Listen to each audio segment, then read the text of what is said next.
जी का आज के सत्र का शुभारंभ करेंगे। ओम भूर्भुवः स्वः तत्सवितुर्वरेण्यं भर्गो देवस्य धीमहि धियो यो नः प्रचोदयात्।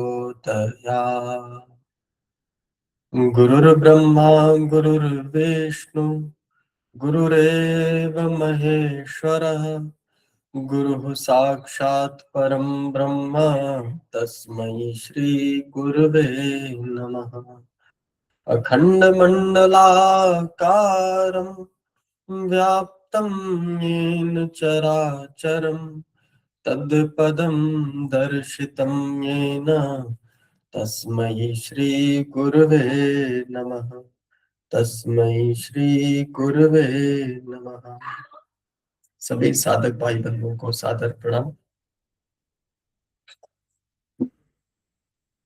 आज हमारा जो विषय है वह पुस्तक गायत्री महाविज्ञान का है। विषय का नाम है क्या स्त्रियों को वेद का अधिकार नहीं। बहुत ही रोचक विषय हमेशा की तरह आज हमारे सामने। आज का वाचन और सार है आदरणीय जयंती नयन जी। सभी को प्रणाम। प्रणाम दीदी। आइए, आपका स्वागत है दीदी। बहुत ही अच्छा विषय है। ये आज का विषय है, बहुत ही अच्छा विषय है और बड़ा सामयिक भी है। क्या स्त्रियों को वेद का अधिकार नहीं, यही ना भैया? जी जी। तो वंदे बोधमयं नित्यं गुरुं शंकर रूपिणं यमाश्रितो हि वक्रोऽपि चंद्र सर्वत्र वंद्यते। गायत्री मंत्र का स्त्रियों को अधिकार है या नहीं, यह कोई स्वतंत्र प्रश्न नहीं है। अलग से कहीं ऐसा विधि निषेध नहीं कि स्त्रियां गायत्री जपे या न जपे। यह प्रश्न इसलिए उठता है, यह कहा जाता है कि स्त्रियों को वेद का अधिकार नहीं है। चूंकि गायत्री भी वेद मंत्र है, इसलिए अन्य मंत्रों की भांति उसके उच्चारण का भी अधिकार नहीं होना चाहिए। स्त्रियों को वेदाधिकारी न होने का निषेध वेदों में नहीं है। वेदों में तो ऐसे कितने ही मंत्र हैं जो स्त्रियों द्वारा उच्चारण होते हैं।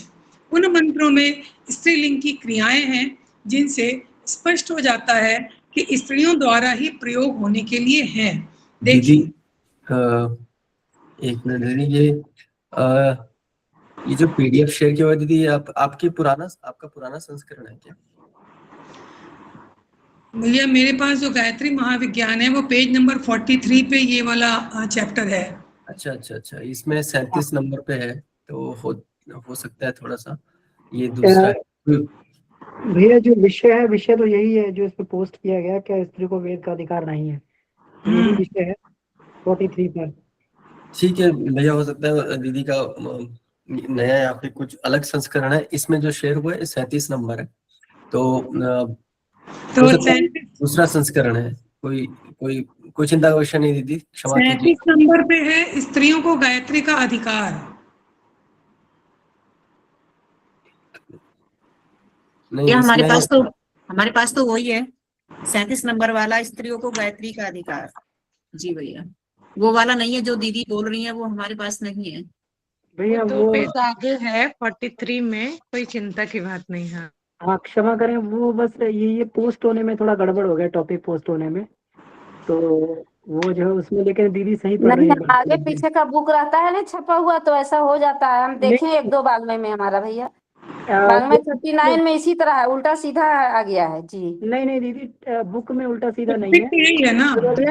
आगे पीछे जो छपता है ना उसमें 39 बागमय में यही है। लिंक में कहाँ रहता है और पुस्तक में हार्ड कॉपी में कहाँ है। नहीं दीदी, मेरी बात को आप समझने का प्रयास करें, बिल्कुल सही है।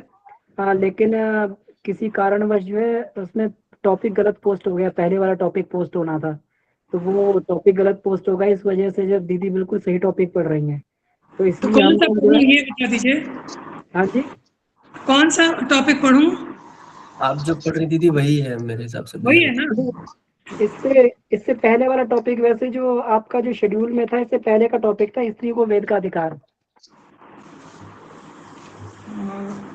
इससे पहले वाला टॉपिक है दीदी, ये थोड़ा अपनी स्त्रियों को मैनेजमेंट गायत्री, व्यवस्था में गड़बड़ी हुई है। हाँ, स्त्रियों को गायत्री का जी जी ये जी वाला पढ़ना है। जी जी। नहीं तो अगर आपने वो पहले से पढ़ा हुआ तो उसको भी पढ़ सकते हैं दीदी, कोई नहीं दिक्कत नहीं, नहीं कोई सा है। भी पढ़ने को है ना, मैं पढ़ दूंगी। ठीक है स्त्रियों ठीक को है। गायत्री का अधिकार कौन सा पढ़ूं बताइए? हाँ यही वाला, ये पढ़ सकते हैं चाहे तो। ये पढ़ना है, जी जी ठीक है ठीक है। ठीक है दीदी। स्त्रियों को गायत्री का अधिकार। भारतवर्ष में सदा से स्त्रियों का समुचित सम्मान रहा है। उन्हें पुरुषों की अपेक्षा अधिक पवित्र माना जाता रहा है। स्त्रियों को बहुधा देवी संबोधन से संबोधित किया जाता है। नाम के पीछे उनकी जन्मजात उपाधि देवी प्रायः जुड़ी रहती है। शांति देवी, गंगा देवी, दया देवी आदि देवी शब्द पर कन्याओं के नाम रखे जाते हैं। जैसे पुरुष बीए, शास्त्री, साहित्य रत्न आदि उपाधियां उत्तीर्ण करने पर अपने नाम के पीछे उस पदवी को लिखते हैं, वैसे ही कन्याएं अपने जन्मजात ईश्वर प्रदत्त दैवी गुणों, दैवी विचारों, दिव्य विशेषताओं के कारण अलंकृत होती हैं। देवताओं और महापुरुषों के साथ उनकी अर्धांगिनियों के नाम भी जुड़े हुए हैं।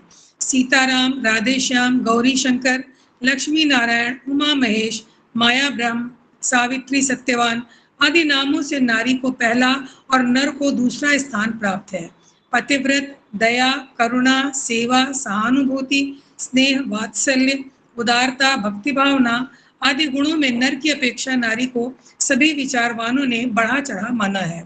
इसलिए धार्मिक, आध्यात्मिक और ईश्वर प्राप्ति संबंधी कार्यों में नारी का सर्वत्र स्वागत किया गया है और उसे उसकी महानता के अनुकूल प्रतिष्ठा दी गई है। वेदों पर दृष्टिपात करने से स्पष्ट हो जाता है कि वेदों के मंत्र दृष्टा जिस प्रकार अनेक ऋषि हैं, वैसे ही अनेक ऋषिकाएं भी हैं। ईश्वरीय ज्ञान वेद महान आत्मा वाले व्यक्तियों पर प्रकट हुआ है और उनने उन मंत्रों को प्रकट किया। इस प्रकार जिन पर वेद प्रकट हुए उन मंत्र दृष्टाओं को ऋषि कहते हैं। ऋषि केवल पुरुष ही नहीं हुए हैं, वरन अनेक नारियां भी हुई हैं। ईश्वर ने नारियों के अंतःकरण में भी उसी प्रकार वेद ज्ञान प्रकाशित किया जैसे कि पुरुषों के अंतःकरण में, क्योंकि प्रभु के लिए दोनों ही संतान समान हैं।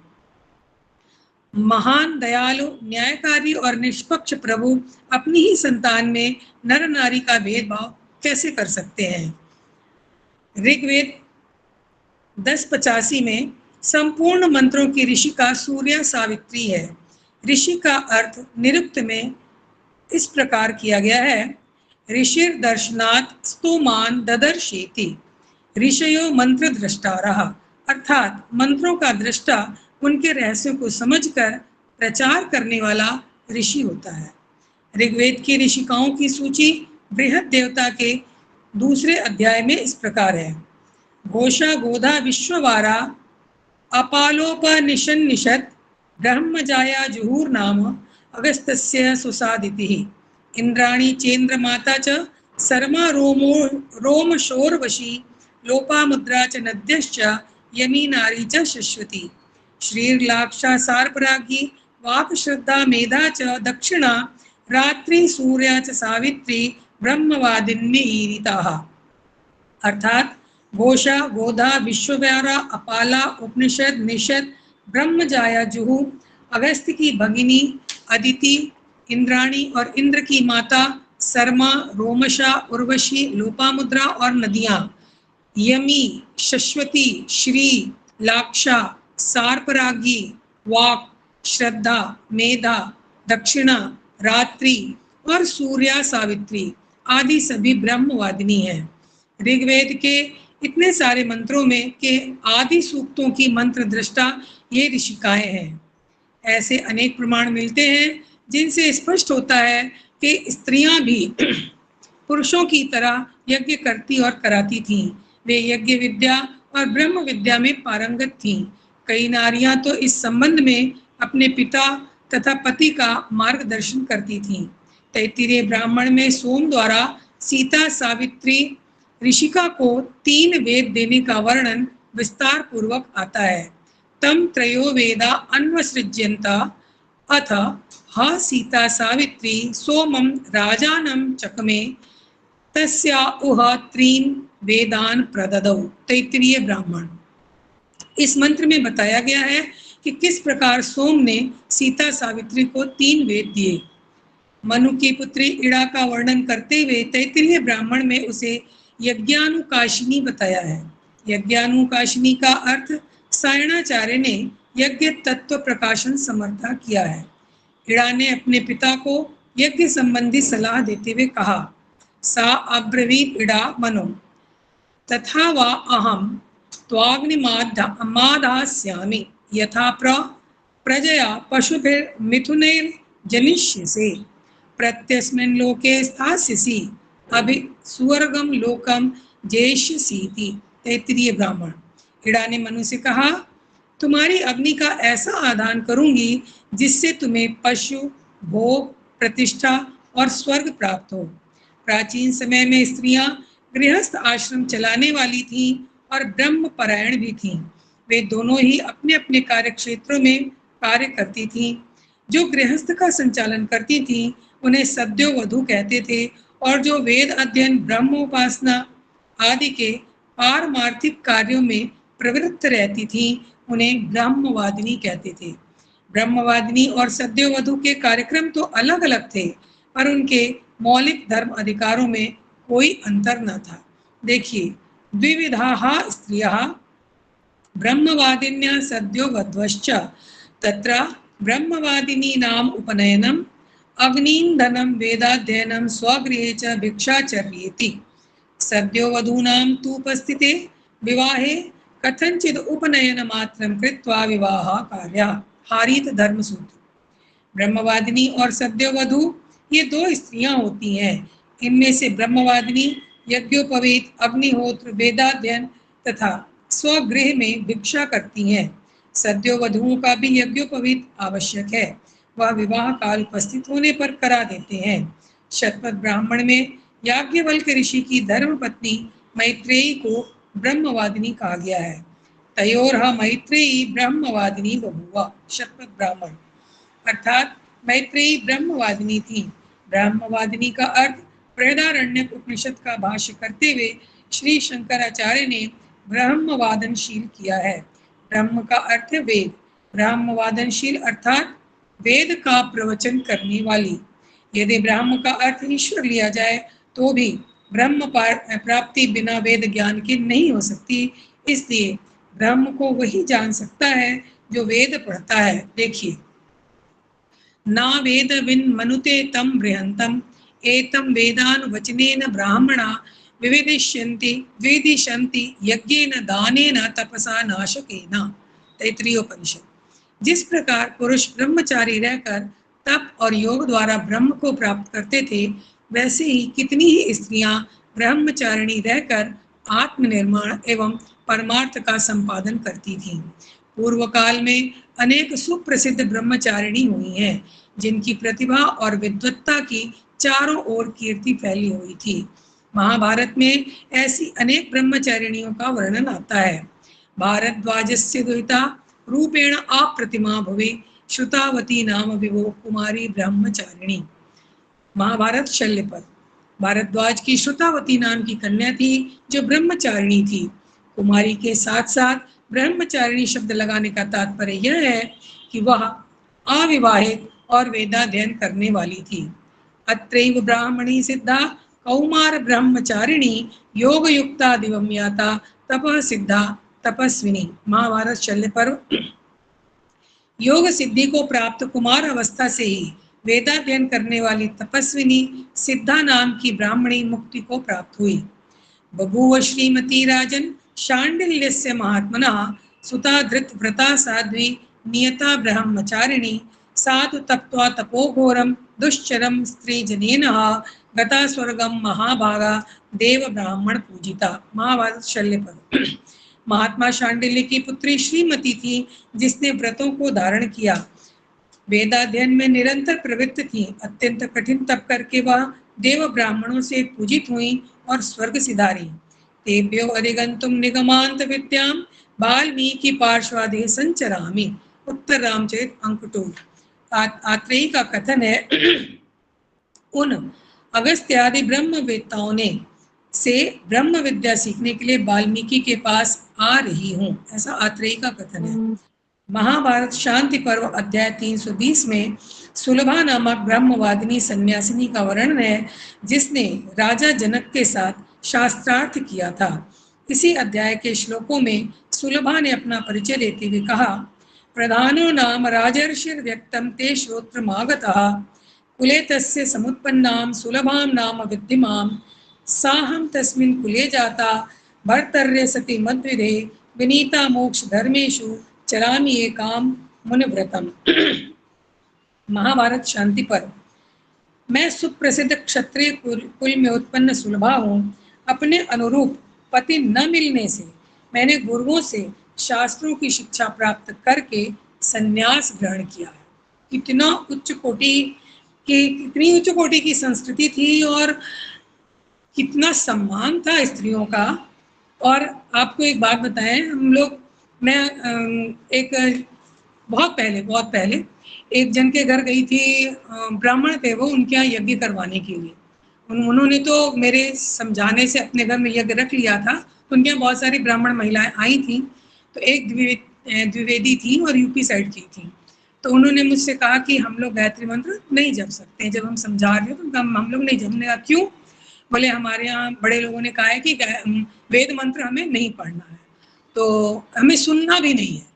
मैंने कहा कि सुनना भी नहीं, तो आपकी तो शादी में वेद मंत्र पढ़े गए होंगे। तो बोली हाँ पढ़े गए थे। तो उनका उसमें आप नहीं सुनी?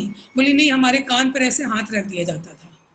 इतने कूप मंडूक मतलब समाज में है, और क्या कहा जाए। तो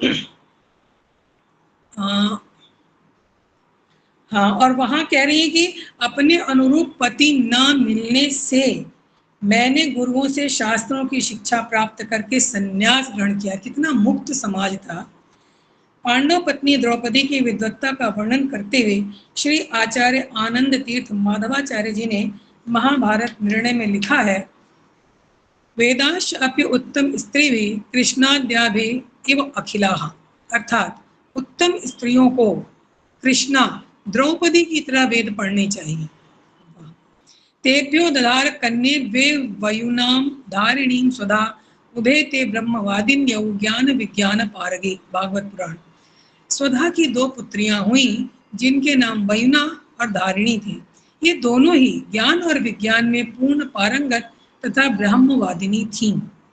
और ऐसे ऐसे प्रवचन करता लोग आते हैं, बहुत बड़े बड़े यज्ञ संपादित करवाते हैं, जो रामायण की कथा या महाभारत की कथा करते हैं और बड़े बड़े मंच से बोलते हैं कि स्त्रियों को गायत्री मंत्र पढ़ने का अधिकार नहीं है, जो पढ़ेगा उसके यहाँ ये पाप होगा, उसका ऐसा नुकसान होगा। वो लोग ये भागवत और रामायण और महाभारत शायद सही से नहीं पढ़े होते हैं, या उनका अपना निजी स्वार्थ होता है कि स्त्रियां पढ़ लेंगी तो फिर हमारे बराबर या हमसे ऊंची हो जाएंगी। विष्णु पुराण और मार्कंडेय पुराण में इसी प्रकार ब्रह्मवादिनी वेद और ब्रह्म का उपदेश करने वाली महिलाओं का वर्णन है। सततम मूर्तिमन्तश्च वेदश्चत्वार एव च सन्ति यस्याश्च जिह्वाग्रे सा च वेदवती स्मृता। ब्रह्मवैवर्त प्रकृति खंड। उसे चारों वेद कंठाग्र थे, इसलिए उसे वेदवती कहा जाता था। इस प्रकार की नैष्ठिक ब्रह्मचारिणी ब्रह्मवादिनी नारियां अगणित थीं। इनके अतिरिक्त गृहस्थ आश्रम में प्रवेश करने वाली कन्याएं दीर्घ काल तक ब्रह्मचारिणी रहकर वेद शास्त्रों का ज्ञान प्राप्त करने के उपरांत विवाह करती थीं। तभी उनकी संतान संसार में उज्जवल नक्षत्रों की तरह यशस्वी, पुरुषार्थी और कीर्तिमान होती थी। धर्म ग्रंथ का स्पष्ट आदेश है कि कन्या ब्रह्मचारिणी रहने के उपरांत विवाह करे। जो चार हमारे यहाँ आश्रम थे ना, गृहस्थ, ब्रह्मचर्य, गृहस्थ, वानप्रस्थ और संन्यास, निश्चित रूप से 25 वर्ष तक चाहे वो बालिका हो या बालक हो, सभी को ब्रह्मचर्य का पालन करना होता था। ब्रह्मचर्येण कन्या युवानं विन्दते पतिम, अथर्ववेद। अर्थात कन्या ब्रह्मचर्य का अनुष्ठान करती हुई उसके द्वारा उपयुक्त पति को प्राप्त करती। बहुत सुंदर। ब्रह्मचर्य, ये सारी चीजें सद्वाक्य की तरह लिख लिख करके पूरे देश में लगा देनी चाहिए। ब्रह्मचर्य केवल अविवाहित रहने को ही नहीं कहते हैं। ब्रह्मचारी वह है जो संयम पूर्वक वेद की प्राप्ति में निरत रहता है। देखिए, स्वीकरोति यदा वेद चरेत वेद व्रतानि च ब्रह्मचारी भवेत तावत ऊर्ध्वम स्नातो भवेत गृही, दक्ष स्मृति। अर्थात जब वेद को अर्थ सहित पढ़ता है और उसके लिए व्रतों को धारण करता है तब ब्रह्मचारी कहलाता है। उसके पश्चात विद्वान बनकर गृहस्थ में प्रवेश करता है। कितनी सुंदर बात है। अथर्ववेद में व्याख्या करते हुए सायणाचार्य ने लिखा है, ब्रह्मचर्येण ब्रह्म वेदा तद अध्ययनम अर्थम आचर्यम। अर्थात ब्रह्म का अर्थ है वेद। उस वेद के अध्ययन के लिए जो प्रयत्न किए जाते हैं वह ब्रह्मचर्य है। और आजकल हम लोग बच्चों को क्या पढ़ाते हैं, वेद का तो नाम भी नहीं सब जानते, केवल कैसे पैसा कमा लो, तुम्हारा कैरियर कैसे सुंदर बन जाए। इसी सूक्त के प्रथम मंत्र की व्याख्या में सारणाचार्य ने लिखा है, ब्रह्मणि वेदात्मके अध्येतव्ये वाचरितुम शीलम अस्य स तथा उक्तः। अर्थात ब्रह्मचारी वह है जो वेद के अध्ययन में विशेष रूप से संलग्न है। महर्षि गार्ग्याणाचार्य ने प्रणववाद में कहा है, ब्रह्मचारिणाम च ब्रह्मचारिणी भी सह विवाह प्रशस्यो भवति। कितनी सुंदर बात है। अर्थात ब्रह्मचारियों का विवाह ब्रह्मचारिणियों से ही होना उचित है, क्योंकि ज्ञान और विद्या आदि की दृष्टि से दोनों के समान रहने पर ही सुखी और संतुष्ट रह सकते हैं। महाभारत में भी इसी बात की पुष्टि की गई है।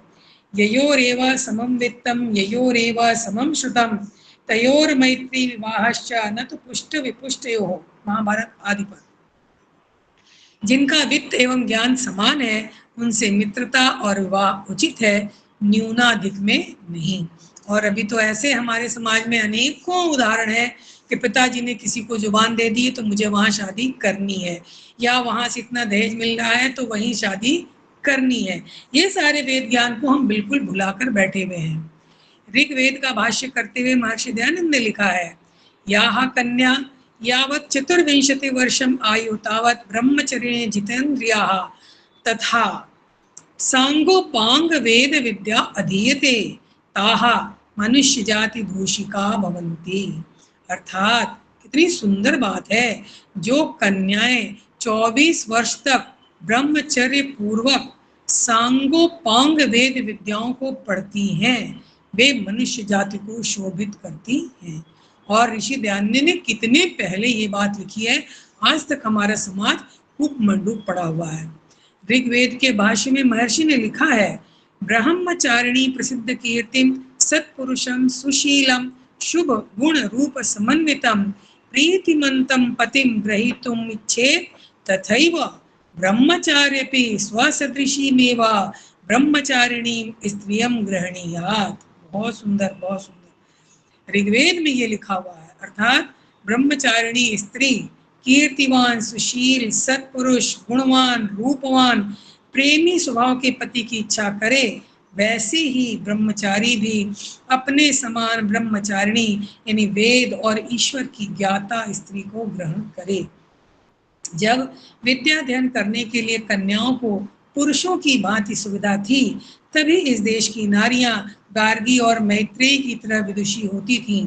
याज्ञवल्क जैसे ऋषि को एक नारी ने शास्त्रार्थ में विचलित कर दिया था और उन्होंने हैरान होकर उसे धमकी देते हुए कहा था, अधिक प्रश्न मत करो अन्यथा तुम्हारा अकल्याण होगा। इसी प्रकार शंकराचार्य जी को भारती देवी के साथ शास्त्रार्थ करना पड़ा था। उस भारती देवी नामक महिला ने शंकराचार्य जी से ऐसा अद्भुत शास्त्रार्थ किया था कि बड़े बड़े विद्वान भी अचंभित रह गए थे। हम सभी जानते हैं कि उनके प्रश्नों का उत्तर देने के लिए शंकराचार्य को निरुत्तर होकर 1 मास की मोहलत मांगनी पड़ी थी, और वो यहीं बिहार में हुआ था। बिहार में ही मंडन मिश्र की पत्नी से उनका शास्त्रार्थ हुआ था। और आज बिहार की क्या स्थिति है। शंकर दिग्विजय में भारती देवी के संबंध में लिखा है, सर्वाणि शास्त्राणि षडंग वेदान काव्यादिकान वेत्ति परंच सर्वम तन्नास्ति नो वेत्ति यदत्र बाला तस्माद् भूतिच्च पदम जनाना। शंकर दिग्विजय, शंकराचार्य कब हुए हैं सोचिए। भारती देवी सर्वशास्त्र तथा अंगों सहित सब वेदों और काव्यों को जानती थीं। उनसे बढ़कर श्रेष्ठ और कोई विदुषी स्त्री न थी। वो तो श्रेष्ठ थी, लेकिन स्त्रियां पढ़ती थी तब तो कोई एक ऐसी श्रेष्ठ निकली थी। यानी उस समय समस्त स्त्रियों के पास ज्ञान था। आज जिस प्रकार स्त्रियों के शास्त्र अध्ययन पर रोक लगाई जाती है, यदि उस समय ऐसे ही प्रतिबंध रहे होते तो याज्ञवल्क्य और शंकराचार्य से टक्कर लेने वाली स्त्रियां किस प्रकार हो सकती थीं। प्राचीन काल में अध्ययन की सभी नर नारियों को समान सुविधा थी। स्त्रियों के द्वारा यज्ञ का ब्रह्मा बनने तथा उपाध्याय एवं आचार्य होने के प्रमाण मौजूद हैं। ऋग्वेद में नारी संबोधन करके कहा गया है कि तू उत्तम आचरण द्वारा ब्रह्मा का पद प्राप्त कर सकती है। अधः अनः पश्यस्व मोपरि संतराम पादकौ हरा माते कश्यप लकौ दृशन स्त्री ही ब्रह्मा बभूविथा। ऋग्वेद। अर्थात हे नारी, तुम नीचे देखकर चलो, व्यर्थ में इधर उधर की वस्तुओं को मत देखती रहो, अपने पैरों को सावधानी तथा सभ्यता से रखो, वस्त्र इस प्रकार पहनो कि लज्जा के अंग ढके रहें। इस प्रकार उचित आचरण करती हुई तुम निश्चय ही ब्रह्मा की पदवी पाने के योग्य बन सकती हो। और आजकल कुछ लड़कियां, कुछ क्या मैक्सिमम लड़कियां जो थोड़ा पढ़ लिख ले रही हैं, थोड़ा आगे बढ़ रही हैं, उन्हें ये शिक्षा जरूर से जरूर बतानी चाहिए कि हमारे वेद शास्त्रों में क्या लिखा गया है। अगर पढ़ के ज्ञान प्राप्त करके आचरण सही नहीं है तो सब बेकार है। देखिए आगे, अब यह देखना है कि ब्रह्मा का पद कितना उच्च है और उसे किस योग्यता का मनुष्य प्राप्त कर सकता है। ब्रह्मा वा ऋत्विजाम्भिषक्तमः शतपथ ब्राह्मण, अर्थात ब्रह्मा ऋत्विजों की त्रुटियों को दूर करने वाला होने से सब पुरोहितों से ऊंचा है। और ये ब्रह्मा का पद स्त्रियों को भी मिलता था। आगे देखिए, तस्माद्यो ब्रह्मिष्ठा स्यात् तम ब्रह्मांडम कुर्वीता, गोपद ब्राह्मण के उत्तरार्ध में कहा गया है। अर्थात जो सबसे अधिक ब्रह्मनिष्ठ, परमेश्वर और वेदों का ज्ञाता हो, उसे ब्रह्मा बनाना चाहिए। अथ केन ब्रह्मत्वं क्रियत इति त्रय्या विद्येति ब्रूयात्। ऐतरेय ब्राह्मण। ज्ञान, कर्म, उपासना तीनों विद्याओं के प्रतिपादक वेदों के पूर्ण ज्ञान से ही मनुष्य ब्रह्मा बन सकता है। अथ केन ब्रह्मत्वम् इत्यनया त्रय्या विद्येति ह ब्रूयात्। शतपथ ब्राह्मण। वेदों के पूर्ण ज्ञान त्रिविध विद्या से ही मनुष्य ब्रह्मा पद के योग्य बनता है। व्याकरण शास्त्र के कतिपय स्थलों पर ऐसे उल्लेख हैं जिनसे प्रतीत होता है कि वेद का अध्ययन अध्यापन भी स्त्रियों का कार्य क्षेत्र है। देखिए, इडश्च के महाभाष्य में लिखा गया है, उपेत्य अधीयते अस्या उपाध्यायी उपाध्याया, अर्थात जिनके पास आकर कन्याएं वेद के एक भाग तथा वेदांगों का अध्ययन करें, वह उपाध्यायी या उपाध्याया कहलाती हैं। मनु ने भी उपाध्याय के लक्षण यही बताए हैं। एक देशम तु वेदस्य वेदांगान्यपि वा पुनः यो अध्यापयति वृत्त्यर्थम उपाध्याया सा उच्यते। जो वेद के एक देश या वेदांगों को पढ़ाता है वह उपाध्याय कहा जाता है। और भी आचार्यादरणत्वम, इस सूत्र पर सिद्धांत कौमुदी में कहा गया है, ये अष्टाध्यायी का सूत्र है। इस सूत्र पर सिद्धांत कौमुदी में कहा गया है, आचार्य से स्त्री आचार्यानि पुंयोग इत्येव आचार्य स्वयं व्याख्यात्री, अर्थात जो स्त्री वेदों का प्रवचन करने वाली हो उसे आचार्य कहते हैं। और ऐसे बहुत से संस्कृत के आचार्य हैं, अपने आप को बहुत विद्वान कहते हैं, वो भी स्त्रियों को वेद पढ़ने और गायत्री मंत्र पढ़ने से मना करते हैं। इसीलिए आगे आप इसमें पढ़ेंगे, गायत्री महाविज्ञान में ही था कि काशी हिंदू विश्वविद्यालय में जब एक लड़की ने कहा था बहुत पहले, शायद स्वतंत्रता से भी पहले, कि मैं वेद ग्रुप लेकर पढ़ूंगी, तो उसका विरोध उन प्रोफेसर्स ने, उन आचार्य ने ही किया था जो ये सारा कुछ पढ़े होंगे। आगे देखते हैं, आचार्य के लक्षण मनु जी ने इस प्रकार बतलाए हैं। उपनीयतु यह शिष्यम वेदम अध्यापये द्विजः संकल्पम सरहस्यम च तम आचार्यम प्रचक्षते। जो शिष्य का यज्ञोपवीत संस्कार करके कल्प सहित रहस्य सहित वेद को पढ़ाता है उसे आचार्य कहते हैं। और ये पदवी भी स्त्रियों के पास थी।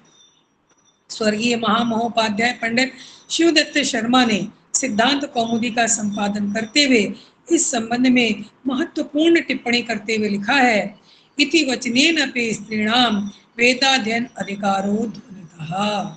अर्थात इससे स्त्रियों को वेद पढ़ने का अधिकार सूचित होता है। उपर्युक्त प्रमाणों को देखते हुए पाठक यह विचार करें कि स्त्रियों को गायत्री का अधिकार नहीं कहना कहाँ तक उचित है। सभी को प्रणाम, त्रुटियों के लिए क्षमा। जी दीदी, प्रणाम आपको। दीदी शुरुआत में जो कंफ्यूजन हुआ उसके लिए क्षमा, सभी से क्षमा प्रार्थी। पर दीदी कहते हैं ना, हर विषय व्यक्ति विशेष को चुन चुन कर ही आता है। तो आज का विषय मुझे भी कुछ दिन पहले ही पता चला दीदी आप बहुत अच्छे संस्कृत का जो है कक्षा लेती है, सब कुछ सिखाती है। तो और ये देखिए इस विषय में पूरा संस्कृत का ही श्लोक था और जिस तरीके से आप इसको मतलब पूरा लेके चली उस तरह से श्लोकों का आपने इतना उत्तम उच्चारण दीदी, आनंद आ गया। मतलब बहुत ही अच्छा विषय लगा और उसको आपने इस तरीके से प्रस्तुत किया तो चीजें और स्पष्ट होकर सामने दिख रही थी, लग रहा है जिस तरीके से आपने रखा है दीदी। आपका बहुत बहुत आभार, बहुत ही सुंदर रहा दीदी। तो सभी से आग्रह है, हमारा जो सत्र है भी खुला हुआ है, कुछ प्रश्न है कुछ विचार हैं हम उसको रख सकते हैं। इसका विषय बहुत ही सुंदर, सभी से आग्रह है लोग आगे आए अपने चिंतन को रखें। जी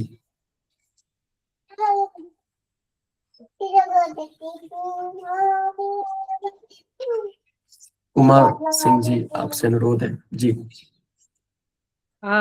दीदी प्रणाम। दीदी से एक चीज मुझे जानना था। हाँ जयंती दी, मुझे एक चीज जानना था। यहाँ पे जो लास्ट में लास्ट का जो सेकंड ये है जिसमें आचार्य का कहने का है, तो चूंकि आप जानती हैं इसलिए मुझे ये कल्प सहित का अर्थ समझना था कि ये क्या होता है। जैसे दीदी वेद के 6 अंग हैं, विद्या, कल्प, निरुक्त, व्याकरण, शिक्षा, कल्प, निरुक्त, व्याकरण, ज्योतिष और एक और है, ठीक है। तो उसी में कल्प एक अंग है, तो इसको हम लोगों ने पढ़ा नहीं है। अच्छा।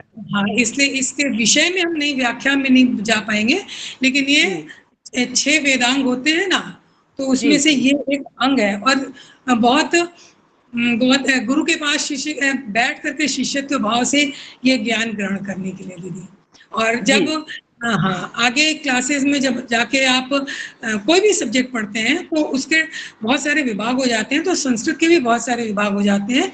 तो किसी ने साहित्य लिया, किसी ने ज्योतिष लिया, किसी ने निरुक्त लिया, किसी ने व्याकरण लिया, किसी ने कल्प लिया, किसी ने वेद लिया, वो सब अलग अलग है दीदी। जी बहुत सुंदर दीदी, हाँ यही जानना था। जी प्रणाम दी। प्रणाम।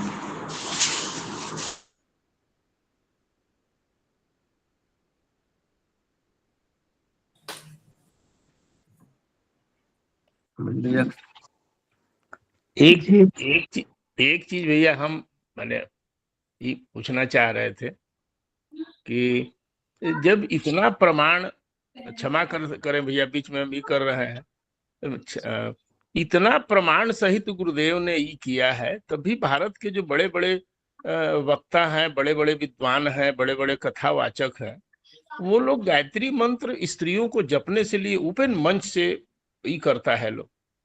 तो इसका क्या कारण है, क्यों ऐसा करता है लोग? इतने बड़े बड़े विद्वान लोग जो भारत देश विदेश में प्रचलित हैं, यही थोड़ा सा मैंने हमारे मन में शंका हुआ है। भैया क्षमा करेंगे।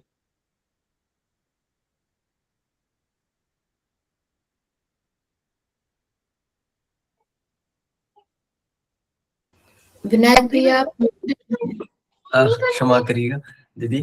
भैया कोई चिंता का विषय नहीं है, बहुत अच्छा प्रश्न आपने रखा है जी। मनोरमा दीदी आपका हैंड रेज है, बात रख सकती है। जी भैया, ये जो पुरुषों की सोच रही है ना, प्राचीन काल से, जब से ये सतयुग समाप्त हुआ और जब से रामायण काल आया, उसमें जो भी कुछ हुआ स्त्री के प्रति, वो तो भगवान की लीला में हमने मान लिया, चुप हो गए। लेकिन कालांतर में बढ़ते बढ़ते उद्दंडता, उच्छृंखलता इतनी बढ़ गई है, इतनी बढ़ गई है कि वो लोग किसी भी कीमत पर, किसी भी कारण से, अकारण से वो स्त्रियों को दबा करके ही रखना चाहते हैं। वो बिल्कुल भी सिर उठाने देना ही नहीं चाहते हैं। एक घर में वही पुरुष अपनी स्त्री से बात नहीं करता, उसको नौकरानी से भी बदतर समझता है, वही घर के बाहर निकल करके अपने आप को बहुत राजा, बहुत सज्जन समझाता है दुनिया को। तो ये दो दोहरे चेहरे से जीने वाले ऐसे लोग होते हैं जो समाज को आज भी कलंकित करे हुए हैं। ऐसे तमाम घरों में आपको लोग मिल जाएंगे जहां महिलाओं को, स्त्रियों को, लड़कियों को, बीवियों को इसी तरीके से पददलित करके रखा जाता है। और मुझे इस बात पे बहुत आक्रोश है। ये नरेंद्र मोदी हैं, ये तो जो भी कुछ काम कर रहे हैं सरकार के, मुझे नहीं कहना चाहिए, ये मंच हमारा नहीं है, लेकिन वो कहीं पर भी बहुत, कहीं कहीं गलत भी हैं, बहुत गलत चल रहे हैं। और मुसलमान को अगर चोट लग जाती है तो भीड़ इकट्ठा हो जाती है, मरने मारने पे उतारू हो जाते हैं। मनोरमा ये दीदी, हमारी हो रहा है। मनोरमा क्षमा दीदी, जी, जय निवेदन करिए। है, निवेदन है, किसी धर्म, किसी व्यक्ति, किसी राजनीति की तरफ हम लोग नहीं मुड़ेंगे। हम लोग जी। आध्यात्मिकता की बात कर रहे हैं। हर व्यक्ति का अपना कार्य करने का तरीका है, हर व्यक्ति का अपना विचार है। हम किसी को जी। नहीं बदलने आए हैं दीदी, हम स्वयं को बदलने आए हैं। हाँ तो दीदी, विषय मैं जी क्षमा मांगती हूँ अपने शब्दों के लिए, आप सबसे करबद्ध मैं क्षमा प्रार्थी हूँ, मैंने गलत बोला। नहीं दी, मैं क्षमा नहीं दीदी, बस थोड़ा सा ध्यान रखना है। जी धन्यवाद नहीं, दीदी। मैं ध्यान रखूंगी और मैं बहुत शर्मिंदा हूँ इस बात की। जी ये हो जाती है दीदी, भावावेश में कभी चीजें निकल आती हैं, तो उसी पे थोड़ी सी मर्यादा हमें रखनी है उस मंच को देखते हुए। अनीता दीदी, आपका हैंड रेस है जी। जय गुरुदेव, प्रणाम सभी को। प्रणाम और दीदी। हाँ, ये बात भाई जी ने क्वेश्चन पूछा है कि महिलाओं को, इतना गुरुदेव के लिखने के बाद भी महिलाओं को क्यों कहा, मना किया जा रहा है गायत्री मंत्र जपने से।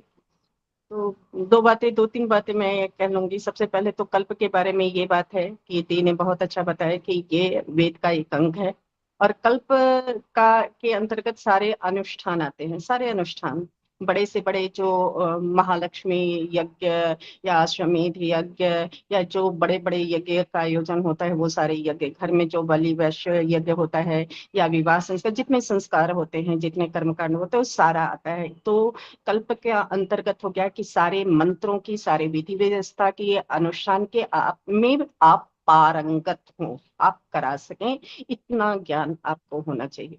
तो वो तो उस समय ऐसी बातें थी।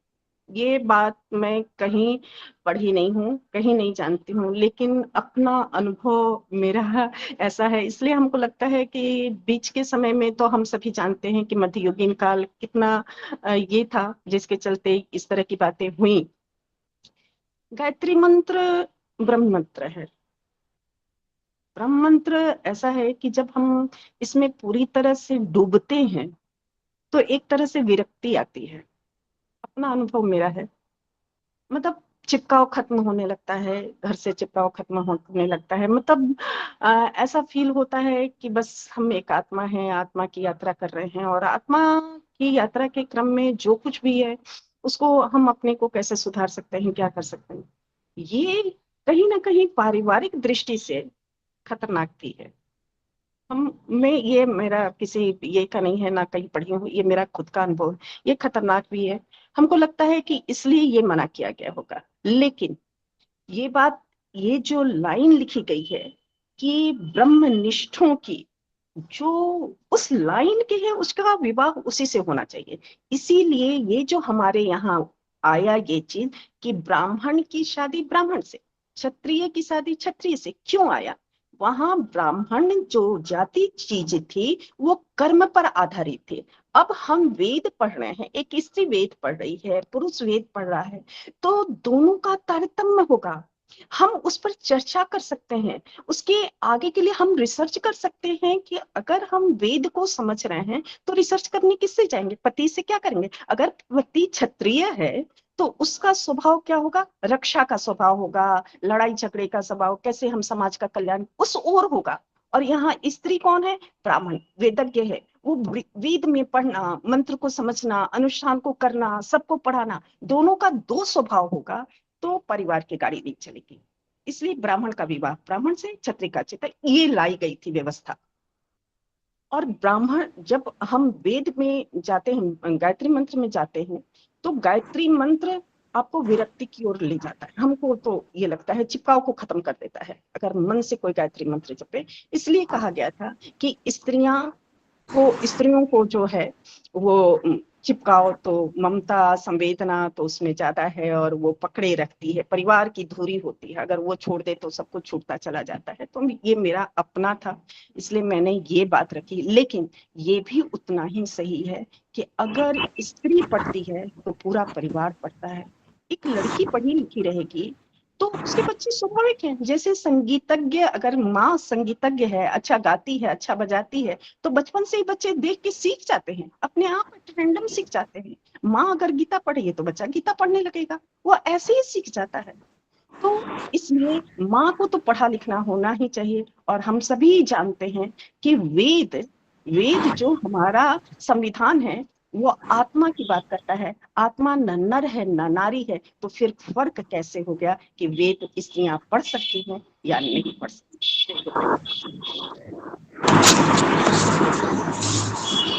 जी धन्यवाद दीदी। दीदी आप म्यूट हो गई हैं, क्षमा करें। जयंती दीदी आपका म्यूट हो गया है मुझसे, प्लीज अनम्यूट कर लें जी। दीदी ने बहुत अच्छी बात कही है, गायत्री मंत्र पढ़ने से विरक्ति हो जाती है। विरक्ति नहीं होती है, आसक्ति खत्म होती है। मतलब जैसे मान लीजिए स्त्रियों की अगर आसक्ति खत्म हुई तो आजकल जो घर परिवार में झगड़े हो रहे हैं, क्यों हो रहे हैं?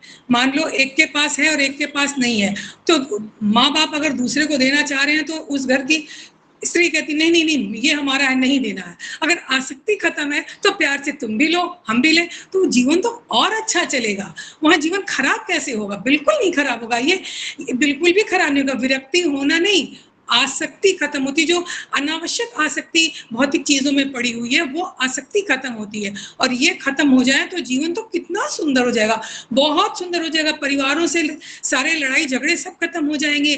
किसी चीज पर अपना जो अधिकार करने की भावना है, पूरा मोह माया है जिसके कारण जीवन नर्क बन जाता है, वो सारा कुछ खत्म हो जाएगा। मेरा बच्चा, मेरा घर, मेरा पति, ये भावना अगर खत्म हो करके तो फिर आदमी जब आसक्ति खत्म होगी तो सारा संसार अपना लगने लगेगा और सबके कल्याण की बात सोचेंगे। इसलिए इसको इस रूप में भी दीदी लिया जा सकता। अगर मैं गलत बोल रही हूँ तो मैं क्षमा चाहती हूँ, सॉरी।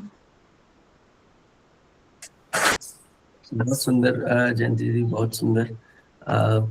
जी गोकुल भैया आप क्या हैंड रेज? भैया सभी को प्रणाम, विशेषकर आज बहनों को प्रणाम। बहुत सुंदर चर्चा आ रही थी। अनीता दीदी ने आज जो एक दृष्टिकोण रखा ये वास्तव में एक विचारणीय बात थी, और जयंती दीदी ने जो उसका उत्तर दिया वो भी बहुत बड़ा विचारणीय है। दोनों का समन्वित करते हैं तो ऐसा लगता है कि ये बात तो सही है कि जिसको हम विरक्ति कह लें या आसक्ति का हटना कह लें, ये तो होता ही है। क्योंकि गायत्री साधना हम महाविज्ञान से भी देखें तो गायत्री हृदय के आरंभ में लिखता है कि ये रज और तम को से दूर रहती है, रज को स्पर्श करती है और सत की ओर ले जाती है, और सत की ओर जाएंगे तो ये वृत्तियां होंगी। अब जो आसक्ति समाप्त हुई तो उसके बाद की जो बात थी, अगर आगे अध्ययन नहीं रहेगा तो वो आदमी कंफ्यूज हो जाता है कि आसक्ति खत्म हो गई तब मैं क्या करूं, उसको कई बार समझ में नहीं आता। तो इसके साथ ये समस्याएं हो सकती है। इसलिए स्वाध्याय का क्रम चलते रहना बहुत जरूरी है। किसी कारण से हमको मंत्र मिल गया, हमने शुरू कर दिया, केवल मंत्र तक न रहे, स्वाध्याय भी उसके साथ करेंगे जो महाविज्ञान में लिखा है, गायत्री महाविज्ञान में, तो ये बात बहुत अच्छी तरह स्पष्ट होती जाएगी बहनों भाइयों सभी को। इसके अंदर में एक बात, जब इस समय एक मन में ये बात और आई थी कि जैसे आज हम देखते हैं कि बहुत सी चीजें होती हैं जो मेडिकल साइंस में, विशेषकर जो आज की जो मेडिकल है, एलोपैथिक साइंस की, उसकी बातें हमारी आयुर्वेद से बिल्कुल विपरीत किस्म की होती हैं। तो उसमें हम उन डॉक्टर्स को भी दोष नहीं दे सकते, क्योंकि उनकी पढ़ाई में उनको वो पढ़ाया गया। उसी तरह समाज के एक हिस्से को ये पढ़ाया ही गया और उन्होंने इतनी गहराई से उसको पढ़ा कि उनको वही सत्य भी लग रहा है। मेरे को इसका मैं प्रत्यक्ष प्रमाण तो नहीं हूं, पर मैंने सुना था एक अपने कार्यकर्ता, यहाँ बहुत सीनियर कार्यकर्ता से, उन्होंने से कि बहुत प्रसिद्ध संत हुए हैं भारत में, ये क्या नाम, विजयमान से उतर गया, तो उनसे जब ये कहा, वो स्त्रियों के पैर तक स्पर्श नहीं करने देते थे, तो उनसे जब कहा गया कि भाई गायत्रियों का मंत्र का विस्तार अधिकार स्त्रियों को नहीं है और श्री राम शर्मा तो सबको दें, तो उन्होंने कहा देखो भाई, हमने जो पढ़ा, हमारे गुरु ने जो पढ़ाया, हमने उस ढंग से उस बात को रखा, लेकिन श्री राम शर्मा जी ने जिस ढंग से उस चीज को रखा है और उनको जिस तर्कों के साथ रखा है, तो वो अगर आप उनके साथ में रह करके जब करते हैं तो कोई गलत नहीं है, लेकिन चूंकि हमने उसको उस ढंग से नहीं पढ़ा है, इसलिए हम ये बात को नहीं कह सकते हैं।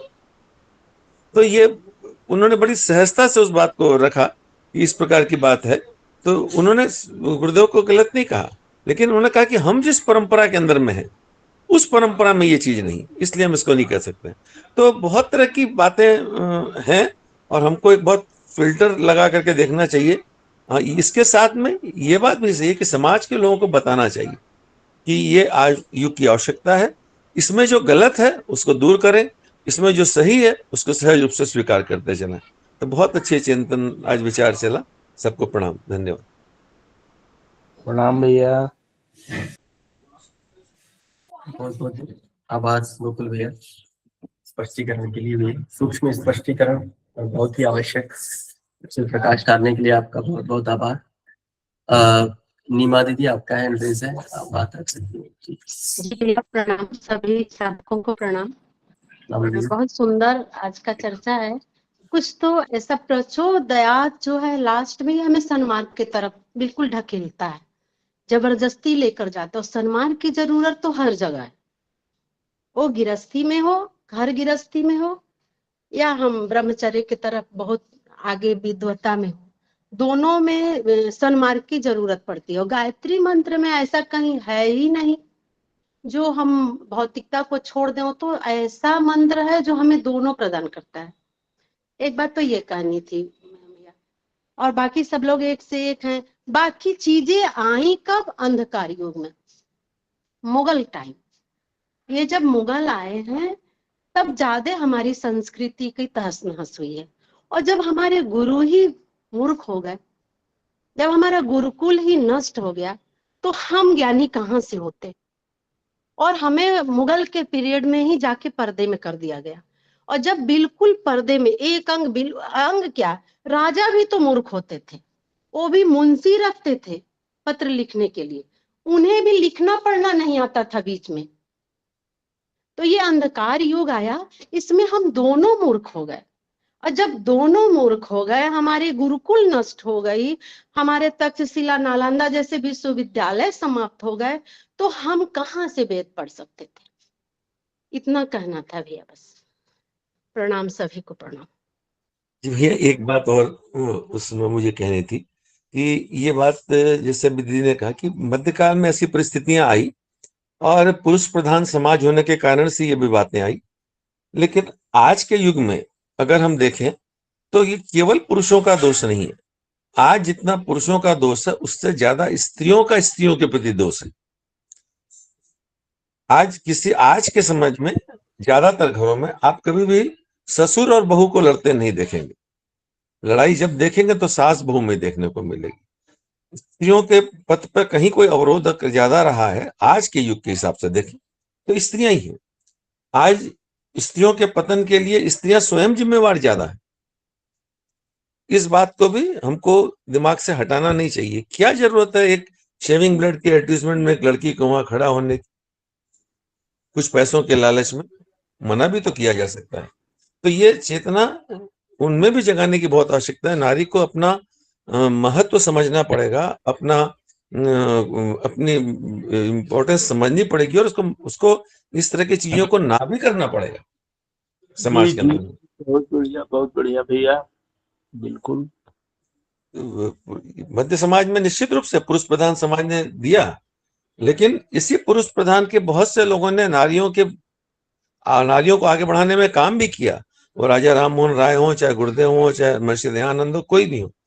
लेकिन उससे ज्यादा खतरनाक स्थिति हमको परिवार में यह भी देखनी पड़ेगी कि कम से कम बहनों का सम्मान करें।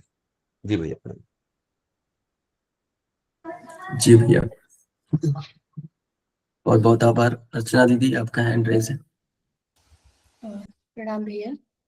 जो गोकुल भैया ने कहा बिल्कुल सही बात है। उसी परिप्रेक्ष्य में अगर आगे कहें तो भैया होता क्या है, जब बहुत ज्यादा दबा दिया जाता है और फिर अचानक से आजादी सी मिलती है तो वो कई बार डाइजेस्ट नहीं कर पाते। यही कुछ स्त्रियों के साथ हुआ। बहुत दबाया गया, जो हमारा मुगल काल था या कहें जिस समय आताताई आए, फिर वो एक उनको आजादी मिली और वो आजादी वो संभाल नहीं पाए। कोई भी कारण हो सकते हैं, पारिवारिक, आर्थिक, सामाजिक। तो एक तो कारण ये है, इसलिए थोड़ा सा स्त्रियां पथभ्रष्ट हुई या उन्होंने अपना सही चुनाव नहीं किया। दूसरा, अगर हम कहें, अब जो एक पालन पोषण है, पता नहीं ये कहां से एक लहर सी चल रही है कि बेटियों को बेटी न बनाकर बेटों की तरह पालना। अब वो पापा की परी के फॉर्म में वो पलती हैं। दोष हमारा ही है, हम किसी और को नहीं देते। दोष हमारा ही है, ना तो उन्हें बेटी रहने दिया जा रहा है, ना उन्हें बेटा रहने दिया जा रहा है। कहीं जब फेवर में नहीं है तो आप बेटी बन के रहिए, कहीं फेवर में है तो आप बेटा बन के रहिए। तो ये जो मानसिक स्थिति से खेला जा रहा है ना, वो भी कहीं ना कहीं हमारे समाज और हमारे परिवार का ही दोष है। और इसीलिए वो डगमगा जाते हैं बच्चे और आगे नहीं बढ़ पाते हैं। बस इतना ही कहना था भैया। धन्यवाद। बहुत सुंदर दीदी।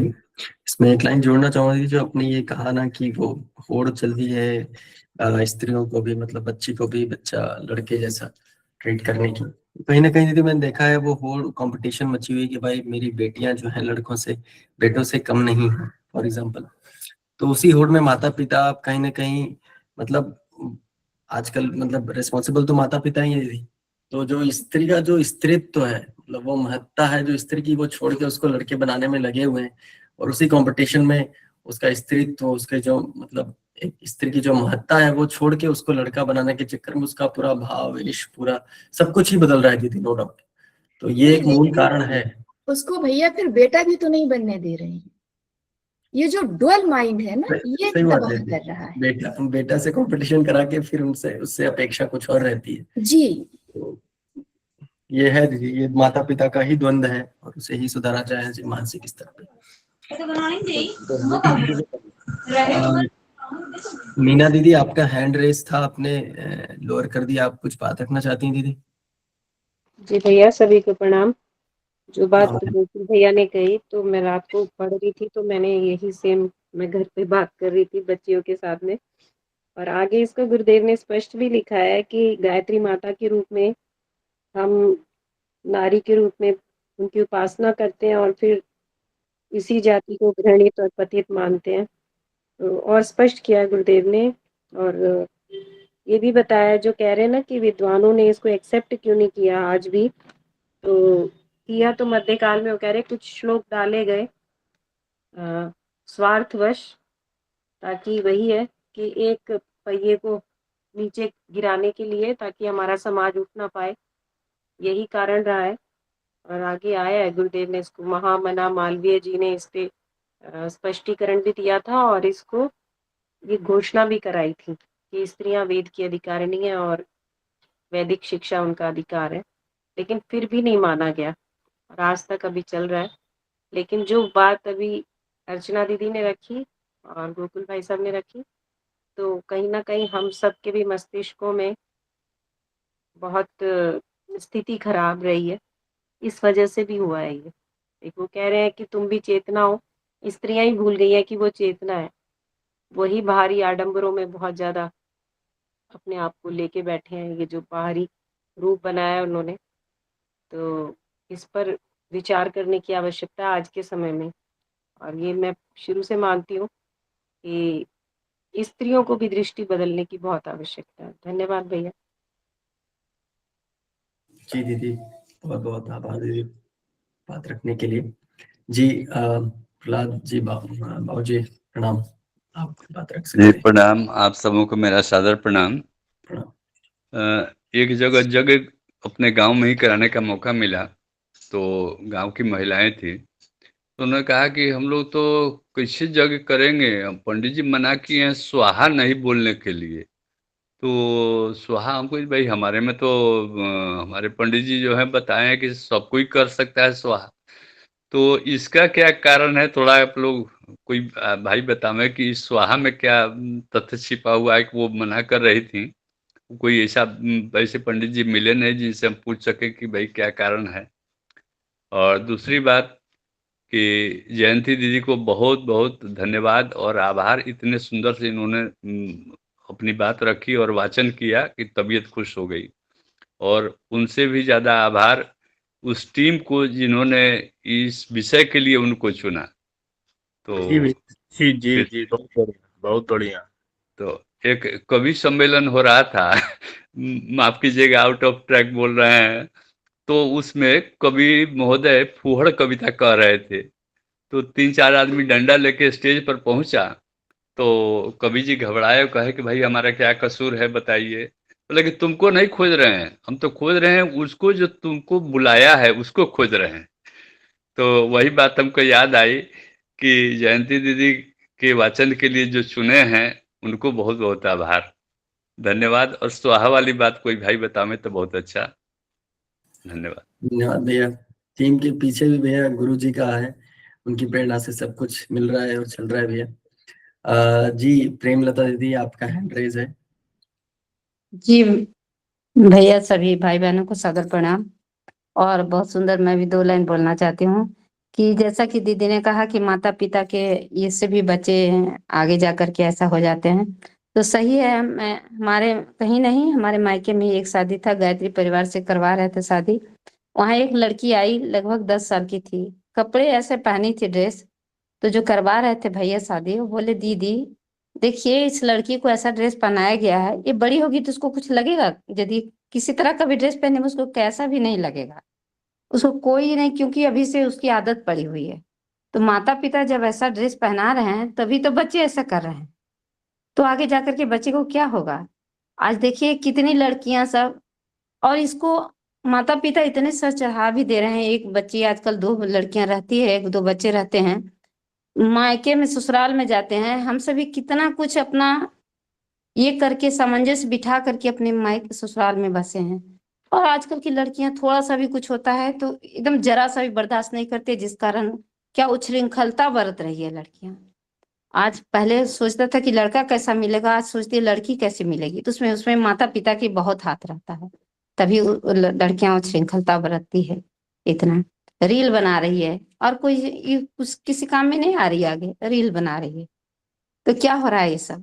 नारी का खुद, नारी ही नारी का खुद ये कर रही है, तो इसलिए इसमें बहुत ही ज्यादा सही कहा ये भैया ने कि एक नारी ही दूसरे नारी को ज्यादा ये करती है।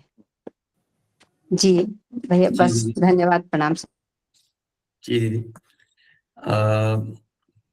बिंदु दीदी, आपका हैंड रेज है। आप सभी साधकों को प्रणाम भैया। मैं ये सोचती हूँ कि आज के जो जैसे पिक्चर चल रहे हैं उसके पीछे सारे लोग नौजवान चल दे रहे हैं, अगर उसको बदल दे, लोग धार्मिक पिक्चर बनाए, समाज को बदलने वाला बनाए, तो झट से बदल जाएंगे लोग, मुझे तो ऐसा लगता है। हम कितने कहानी कथाओं सुन के लोग नहीं समझ पाते हैं, भूल जाते हैं। आप पिक्चर देख के तुरंत उसके पीछे वैसा ही फैशन, वैसा ही रहन सहन बना लेते हैं, झटपट वैसा ही पहनने लगते हैं, वैसा ही करने लगते हैं, पीने खाने लगते हैं, वैसा ही पहनने लगते हैं, वही क्रियाकलाप उतार लेते हैं अपने ऊपर न कर। तो मैं सोचती हूँ कि अगर उसको बदला जाए तो झटपट दुनिया बदलेगी, हमारा देश तो जरूर बदल जाए। वेद वेदांत के द्वारा समझाया जाए, वैसा पिक्चर बनाया जाए। हाँ भैया, मुझे इतना ही कहना है। बिल्कुल सही बात है, चलचित्र बॉलीवुड और इसके बहुत दुष्प्रभाव पड़ रहे हैं। समय हो गया है चंदन भैया, मैं आपसे क्षमा चाहूंगा अतिक्रमण करना इसके लिए क्षमा कीजिएगा भैया, समय की मर्यादा को रखते हुए। भैया स्वाहा का अर्थ एक लाइन सुन लीजिए, बाबूजी पूछे थे। जी जी बताएं भैया। भाई बाबूजी प्रणाम और सभी साधकों को प्रणाम। सु प्लस आह, स्वाहा में सु प्लस आह अच्छी तरह से कहा गया मंत्र स्वाहा। दूसरा समर्पण का भाव, मतलब घी के साथ जो सामग्री देते हैं उसमें समर्पण और अर्पण की भाव को हम स्वाहा कहते हैं। और दूसरा कथा में, पौराणिक कथा में लिखा गया है कि स्वाहा अग्निदेव की पत्नी थी जो प्रजापति दक्ष की पुत्री थी। तो स्वाहा जो है दक्ष की पुत्री थी, तो प्रजापति दक्ष जो है भगवान ब्रह्मा के अंश थे, तो इसलिए दक्ष के द्वारा कहा गया जो आदेश था वो भी स्वाहा था। तो विशेष रूप से आहुति, समर्पण और बलिदान का भाव रखना, मतलब हम सरेंडर कर जाना भगवान के पास, अग्निदेव के पास, तो उसको हम स्वाहा कहते हैं। कुछ तो पता चल गया होगा बाबूजी। जी चंदन भैया, आप बहुत बहुत आभार। नो डाउट स्पष्टीकरण बहुत सुंदर था भैया, अवश्य पता चला है उनसे, मतलब कुछ चीजें क्लियर हुई होंगी बाबूजी को। तो आइए, आज की चर्चा बहुत ही सुंदर रही, विषय बहुत ही रोचक रहा और सभी लोगों ने बहुत आगे बढ़कर अपनी बातों को रखा, विचार को रखा। तो बिना समय गंवाए आज के सत्र का हम समापन करेंगे शांति मंत्र के साथ। आदरणीय जयंती दीदी को बहुत बहुत आभार और सभी साधक भाई बंधुओं को बहुत बहुत आभार। आइए शांति मंत्र। ओम शांति शांति शांति। ओम। सभी साधक भाई बंधुओं को सादर प्रणाम। सभी भाई बहनों को प्रणाम, शुभ रात्रि। सभी साधकों को प्रणाम। सभी भाई बहनों को प्रणाम।